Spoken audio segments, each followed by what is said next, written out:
Ngiyabingelela ngoMangothobane sagoma esibhulonye ezinye esibhula ngamathambo umphathi wokhubalo usandla sensimbi. Ngiyabingelela ku-YouTube, ngibingelele abalaphi bendabuko, ngibingelele abalandeli amangothobane. Kusho ukuthi namhlanje ngizokhuluma ngabantu abavaliwe emalini, ukuthi imali ingahlali esandleni, nabantu thola ukuthi lo muntu imali unayo kodwa akayisebenzisi ngey'dingo zakhe, iziphele zakhe idingo engazenzanga. Abathakathi-ke bake beyishiseke imali, bethi uma beyishisa mese-ke bethatha umlotha wabo mese behlanganisa imithi ethize mese beyakuvala.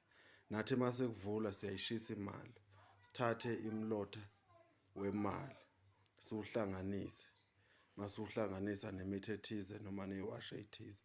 Nginesiwasho-ke semali engisenzayo nohlanga le mali engilenzayo. Alinawo ubungozi lolo hlanga le mali, ukuthi imali ingasuki ezandleni, ukuthi imali ithande wena, imali ize kuwe uma wenziwe njalo, ngoba lo hlanga mase lisha libulala lokhu kwabathakathi okukuwe bese kuyavuleka into zakho. Ngizonikhombisa-ke ukuthi kena le mali yenziwa njani.